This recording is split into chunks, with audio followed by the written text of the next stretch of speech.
Nossa paraxá hoje é Itró. É a única paraxá na Torá que existe e que tem realmente um nome de uma pessoa pagã dentro da Torá. A gente vai entender um pouquinho da história de Itró. E Itró, ele era alguém muito especial porque ele era o genro de Moshe. Então, todas as coisas que Moshe fazia, inclusive nessa paraxá, se não der tempo hoje, a gente fala amanhã, a gente vai falar muito do Zohar, a gente vai ter, então, muita coisa boa para aprender, né? Inclusive do nome Itró também. Aqui eu não tenho um teclado hebraico, mas a gente pode fazer com numerologias. Por exemplo, o Yud, que é o nome de Itró, que é 10.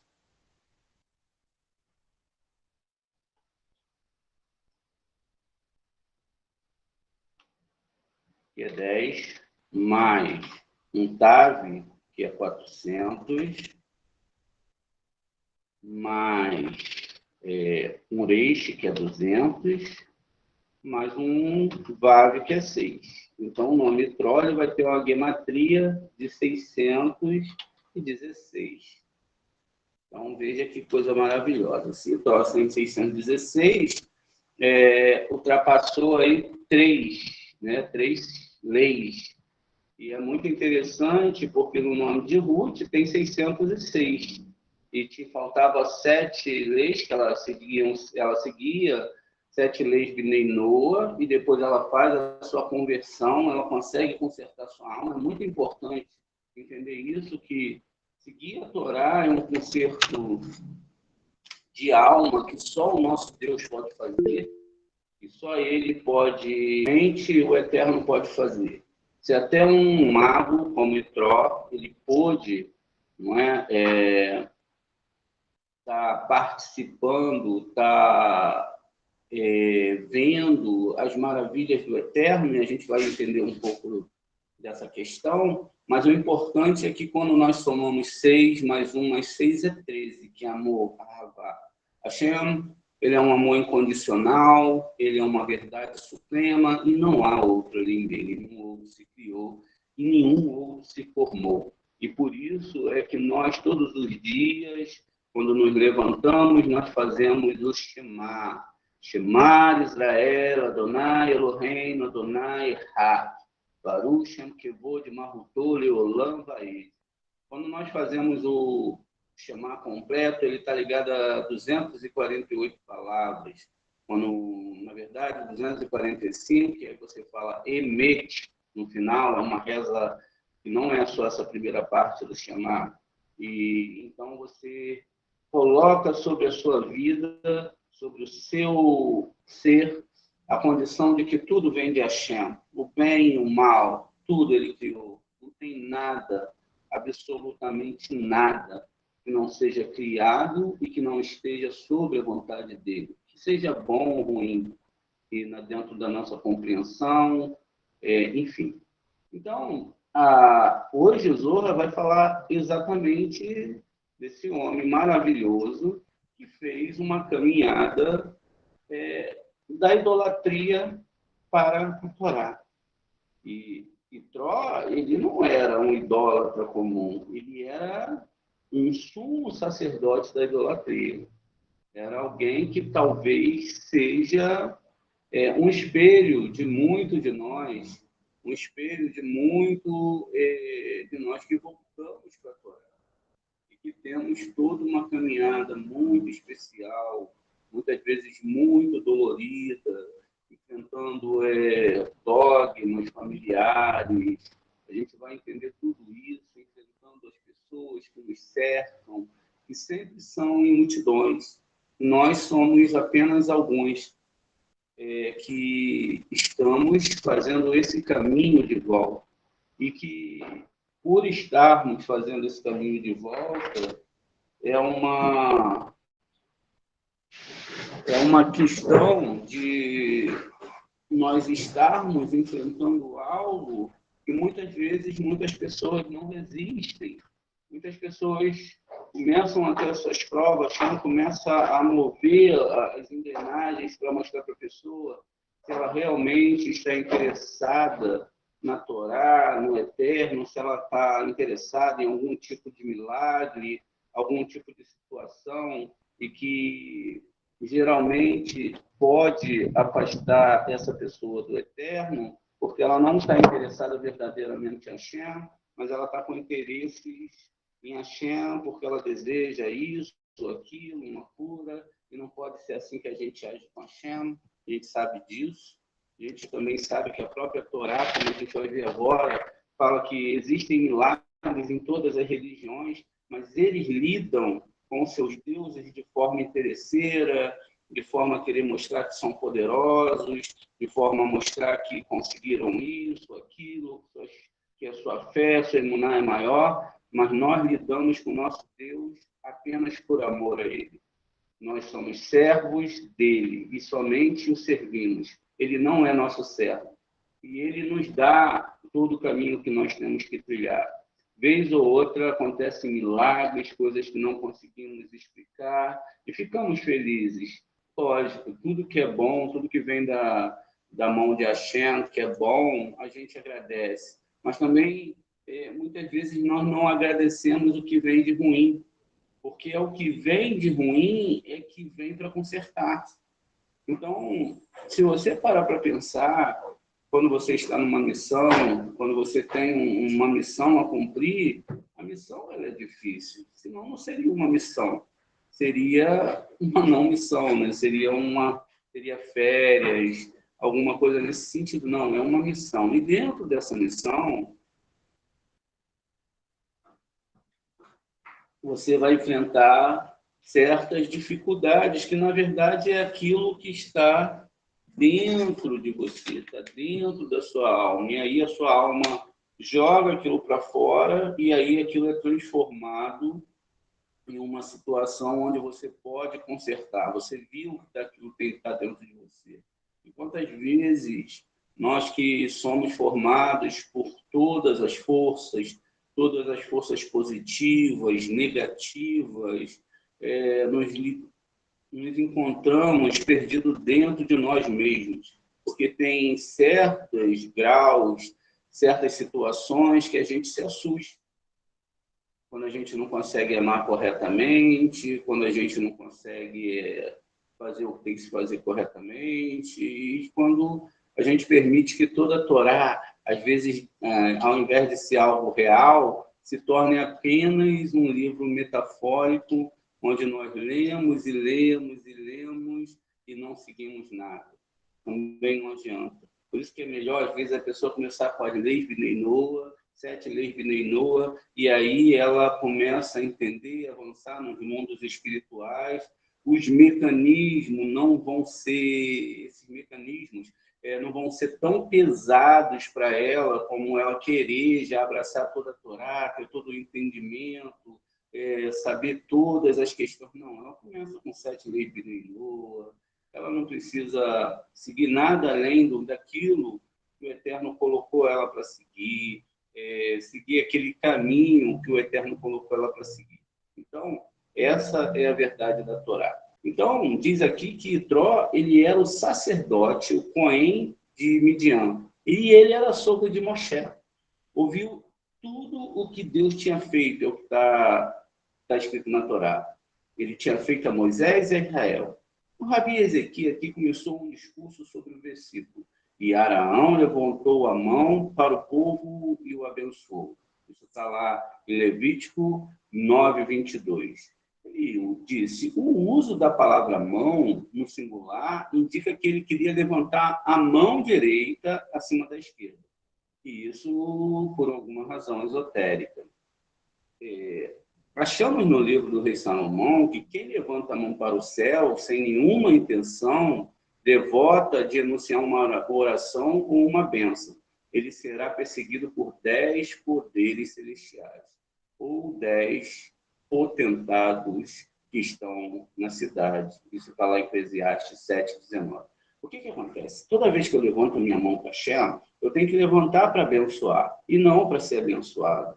Então, quando o Arão ele levantava a mão, ele botava sempre a mão direita um pouco acima da esquerda, para que o poder da direita sobressaísse sobre o poder da esquerda.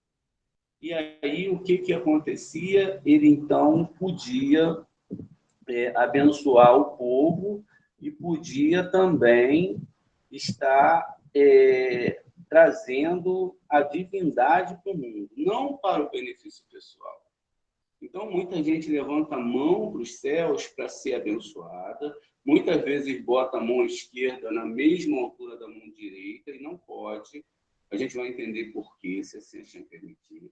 E, então, dentro disso, a gente entende que toda vez que a gente for rezar, a mão direita tem que estar levantada para abençoar, e não para ser abençoado.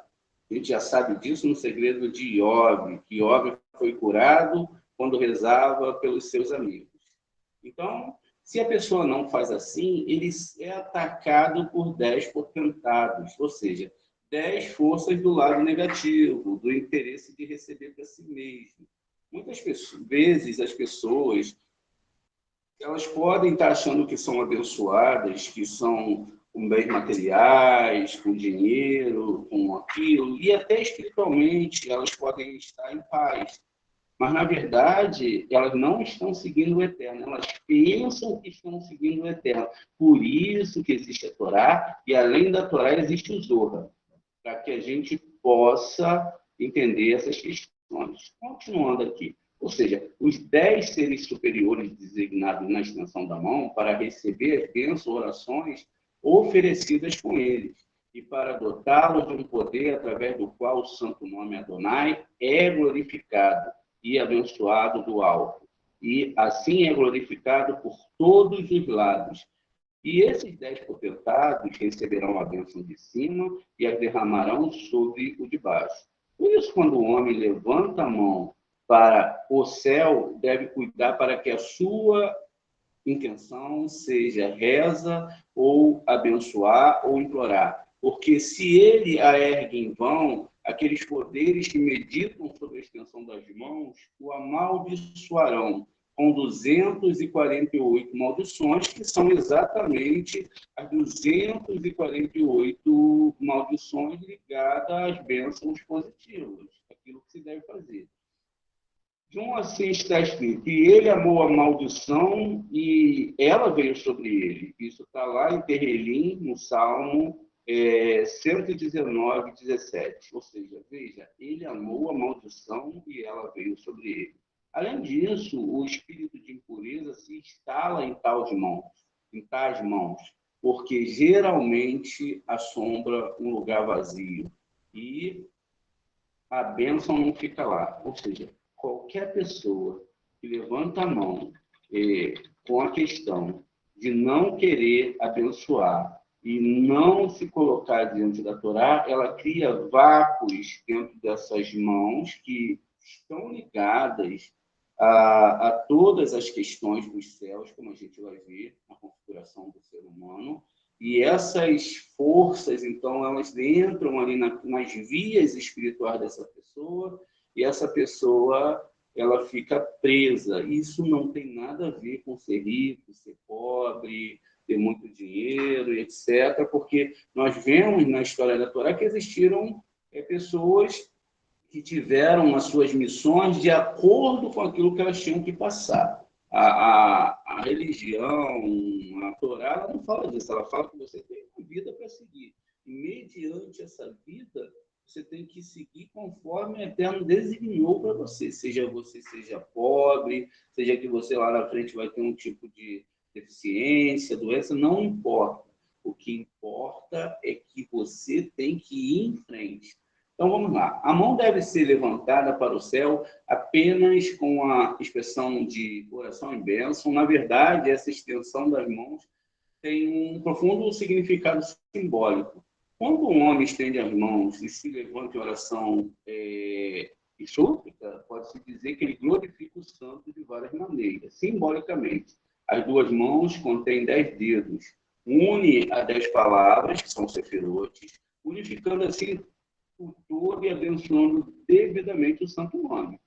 Além disso, uma carruagem interna e as carruagens externas para que o santo nome possa ser abençoado por todos os lados, e tudo se torna um acima e abaixo.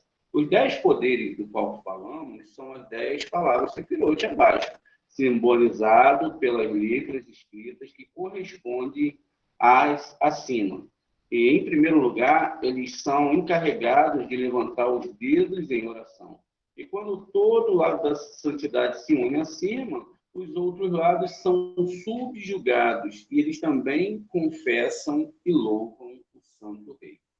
Observe isso. Na doutrina mística do santo, nós falamos de rei e sacerdote, tanto acima como abaixo.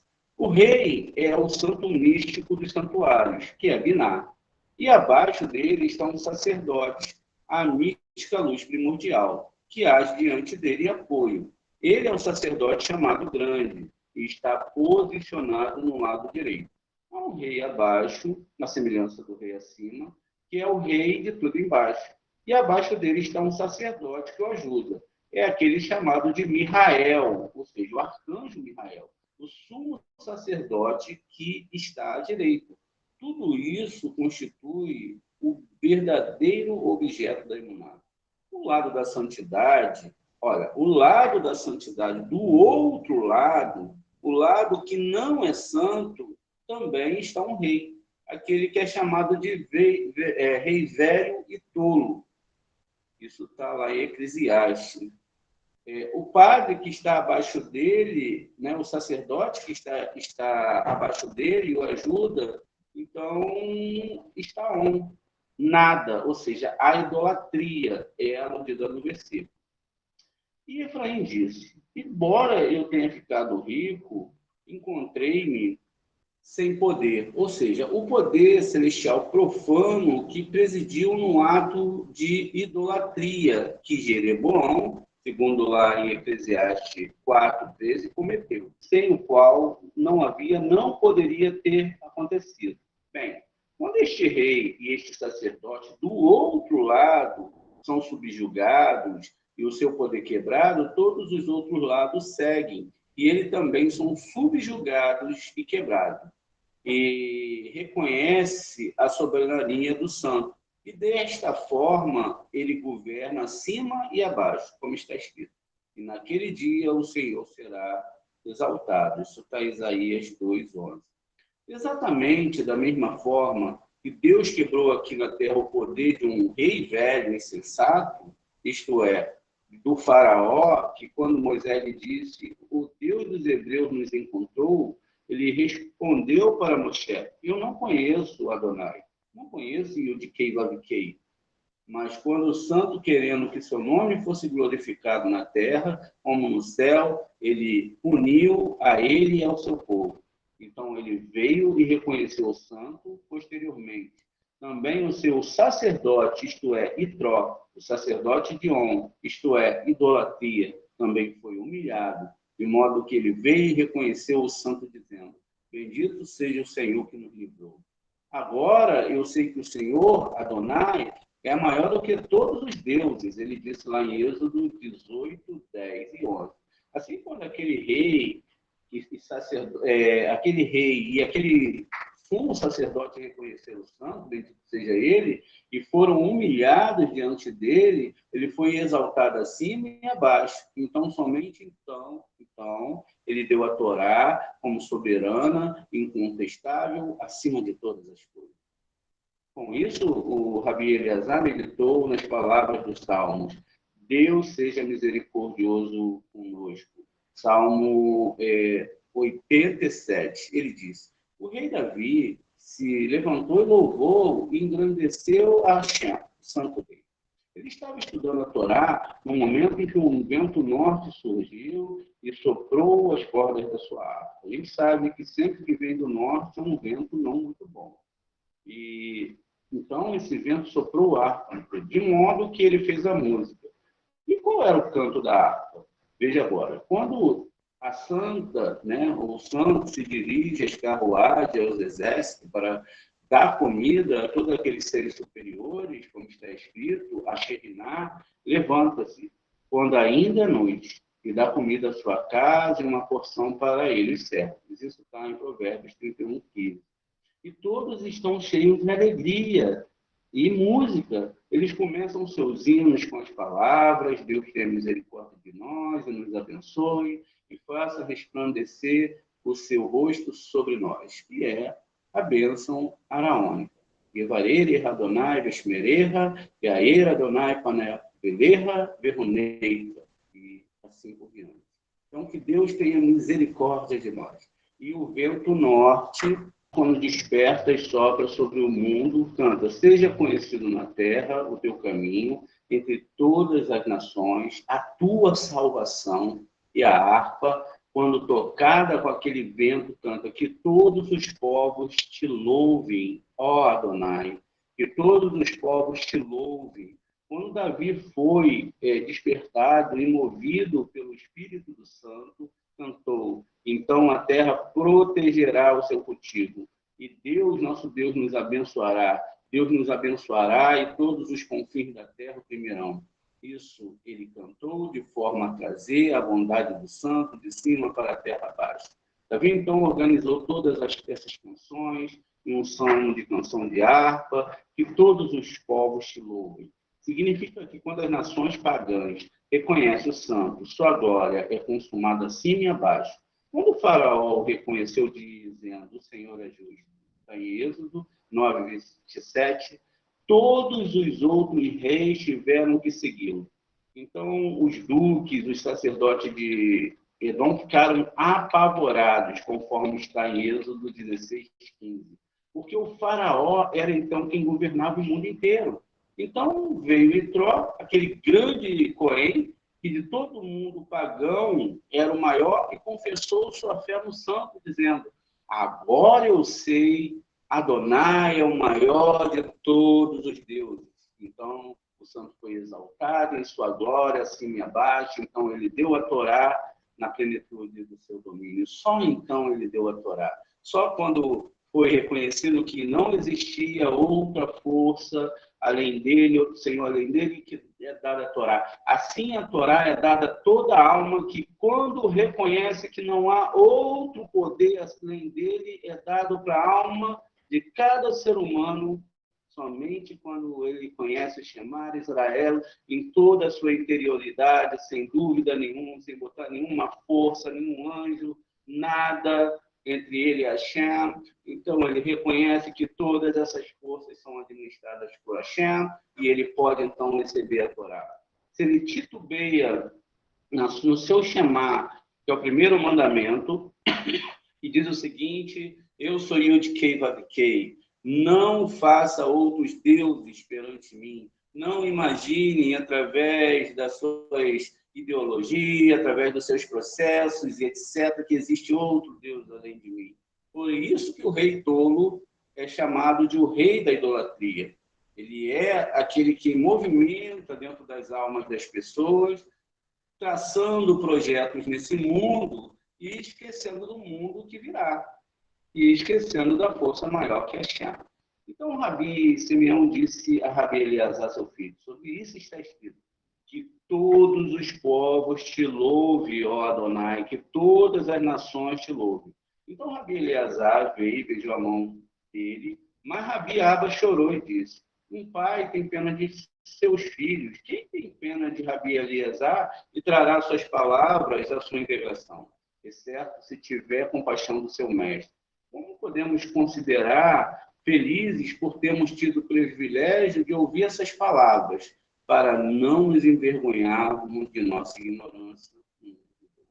Olha, quando os rabinos traziam o ensino da Torá, as pessoas ficavam alimentadas, porque elas viam a lógica espiritual. Elas sentiam a presença divina, sentindo através do Zohar, através da manifestação das explicações, os buracos sendo tampados na sua alma, com as respostas que o Eterno e os sábios traziam.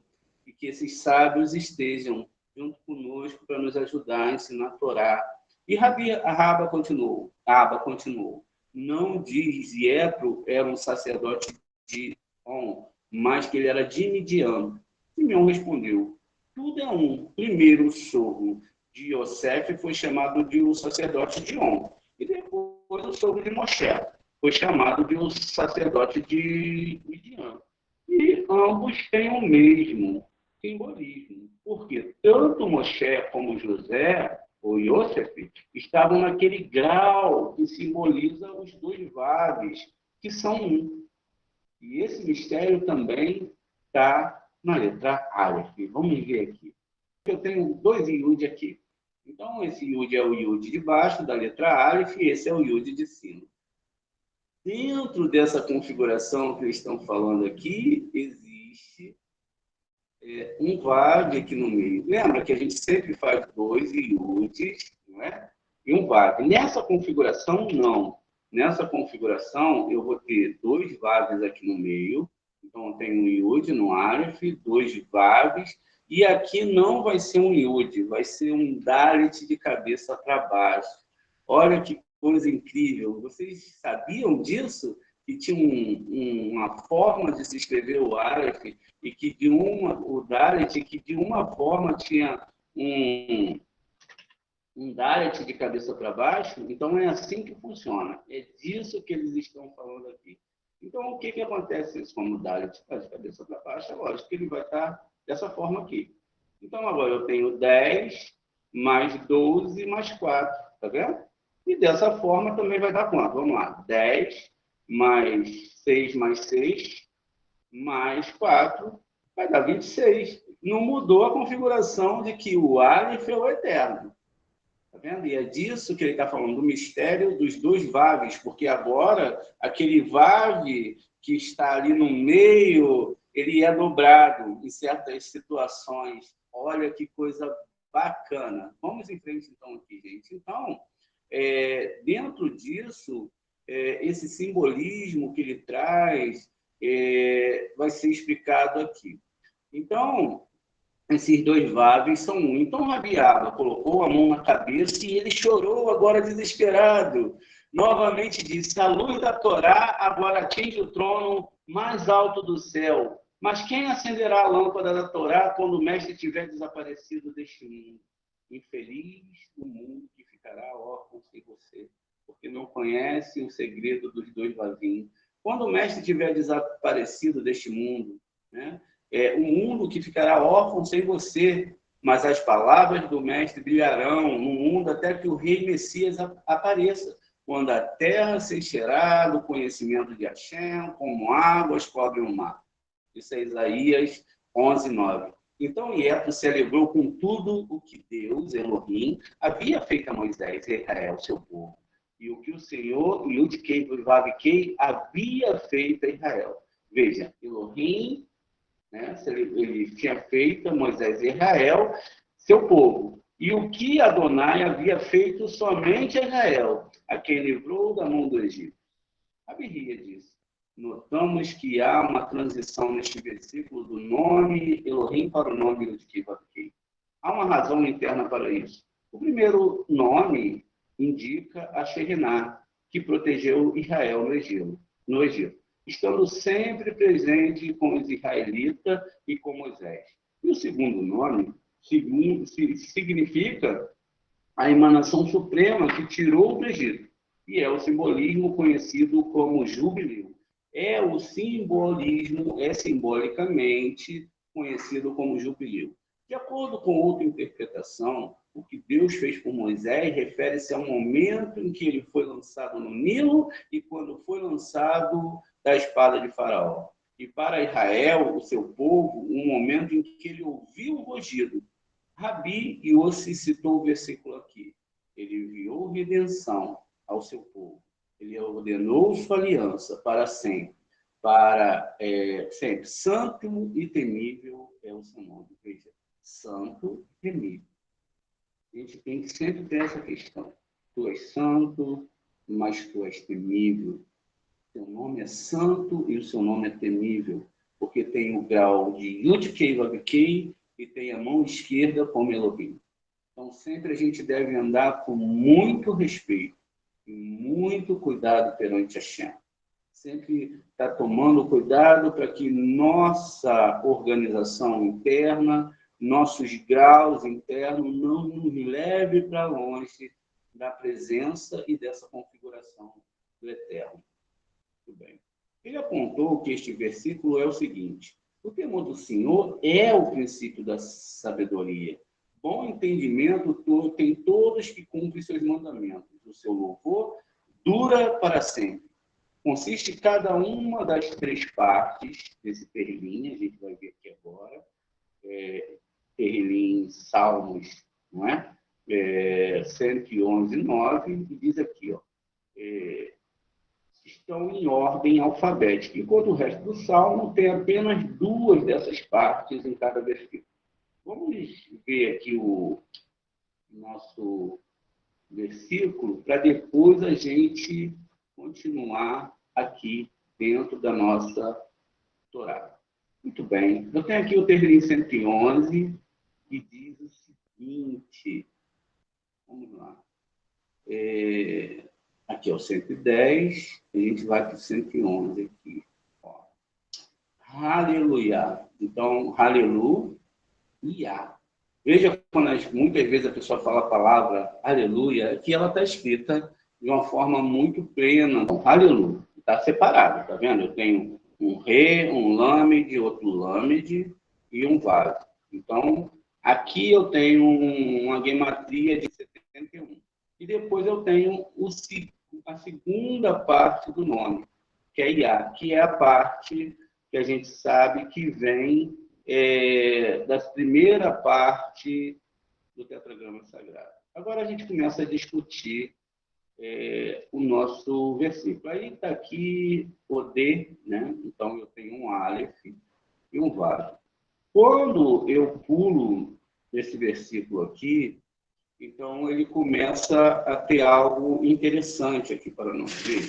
Então aqui ele começa o versículo, e aí aqui começa a seguir o versículo em forma alfabética. Veja, tem um Aleph lá em cima, pulou o Beit, e aí eu tenho o Gimel e o Dalet. Logo depois do Dalet vem o quê? Vem o Rê. E aí eu tenho o Rê e o Vav. Tá vendo? E aí depois do Vav aqui em cima eu tenho o Zayin aqui embaixo. Ó. Baruch Hashem. Baruch Hashem. Então eu tenho o Vav aqui embaixo. Quando eu chego aqui no Zayin, já acontece algo interessante. Tá vendo? Então, ó, do Zayin agora eu teria que ter o Het, que é essa letrinha aqui, ó. Mas não tem. Eu já pulo para a letra posterior. Ao invés do Het, eu tenho a letra Tav aqui embaixo. Depois da letra Tav, não, gente. Eu tenho a letra Tet. Depois da letra Tet, eu tenho, então, o Yud. Mas não tem o Yud aqui. E logo eu pulo para a próxima letra depois do Yud, que é o Kaf. E assim, todo o Terlim vai tendo essa configuração. Veja. A próxima seria a Lâmede, mas não tem a Lâmede, eu tenho a Men, que é logo depois. E depois aqui eu teria que ter a letra Nun e eu tenho a letra Samer. Né? Sempre pulando. E aí, finalmente, depois da letra Samer, eu teria que ter a letra Ain e eu tenho a letra Pei. Tudo é uma configuração das letras hebraicas. Com isso, eu vou indo e, finalmente, aqui já não tem mais um segmento. Daqui teria que ser o Kuf, mas pula já para o Reish. Então, a configuração que eu tinha, e até ali, e no Terlim aqui 10, a gente termina com a letra Reish. Vamos continuar a nossa leitura para que a gente possa entender. Então, o Salmo tem apenas duas partes de cada versículo, e a sua explicação foi que os dois últimos versos, entre eles, completam o alfabeto em 6 lados. A primeira corresponde a 3 redenções de Israel, além da egípcia, isso é a babilônica, da Síria, e aqui acontecerá no futuro. Tudo codificado dentro do Terlim. As segundas 3 divisões da escrita da Torá, profetas e escritos, ou seja, Torá, Neviim e Ketuvim, ele enviou a redenção ao seu povo. Mas da mesma forma que isso está dividido em 3 formas, e a Torá está dividida em 3 formas, essa salvação também viria da mesma forma que a Torá está escrita.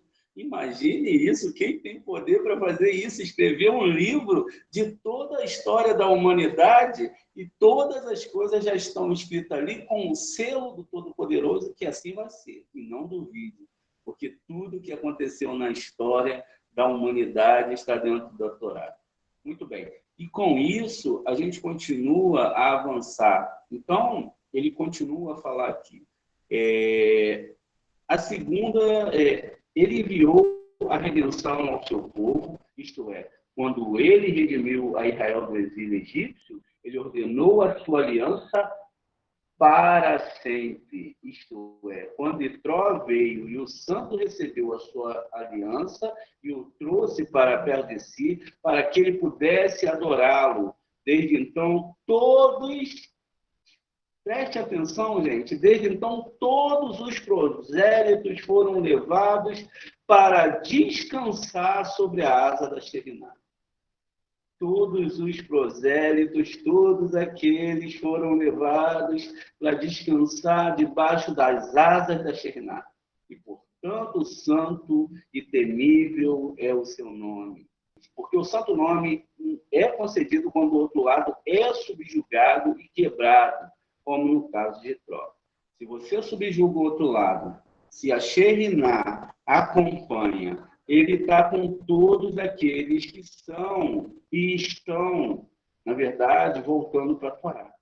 Toda a Shekhinah está acompanhando todo o processo.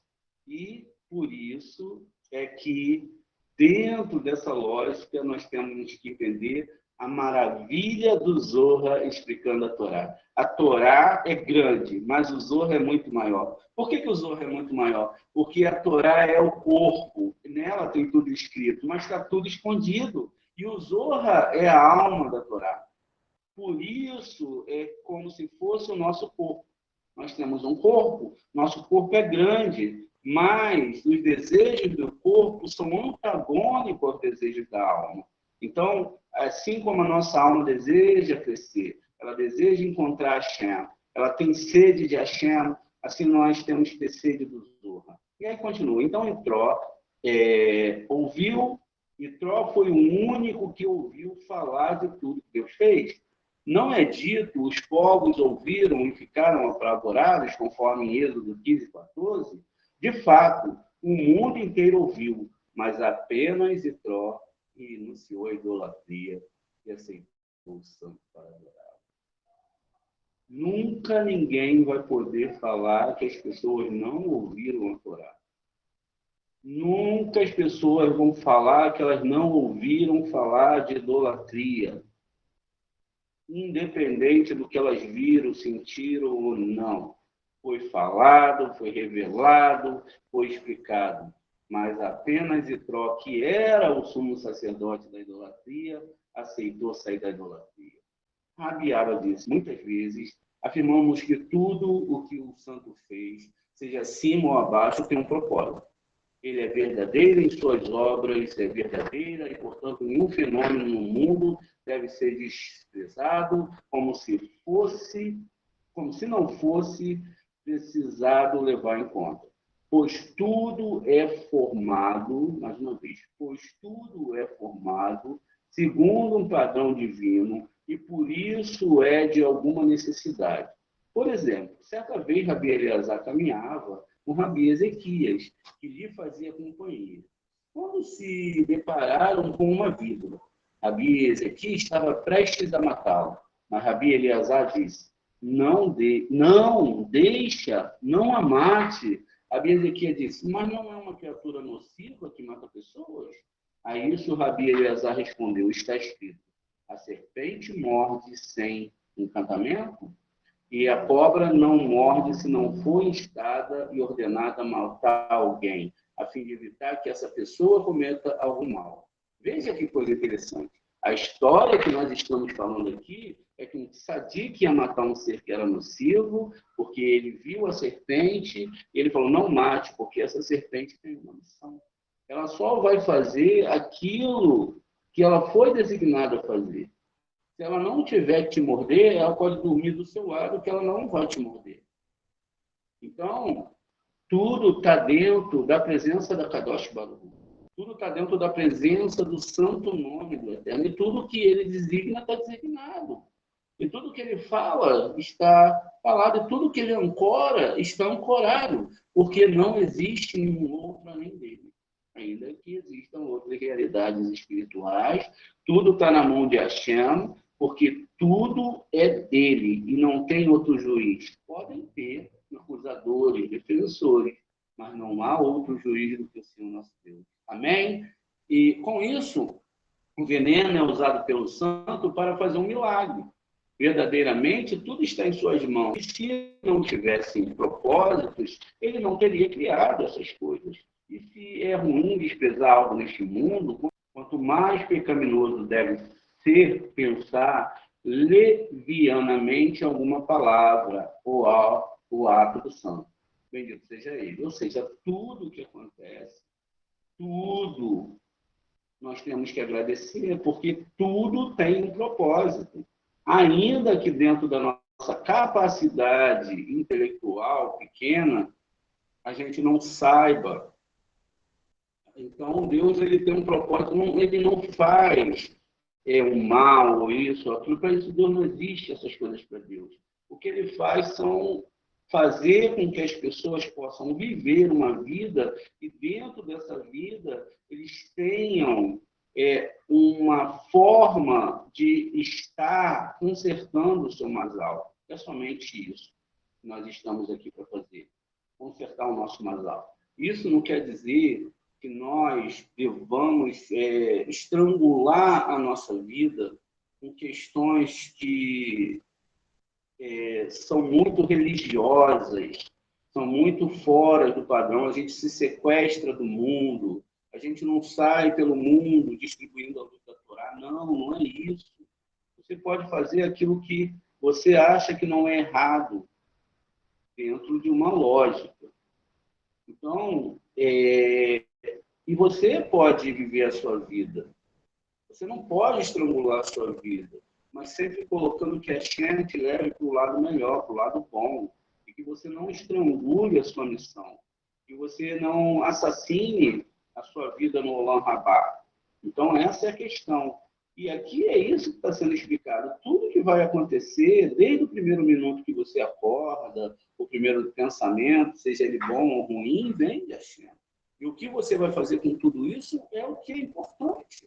E está escrito, e Deus viu tudo que havia feito. Eu tenho aqui o que foi muito bom, né? Ou seja, ele que tinha feito foi muito bom. Está em Gênesis 1:31.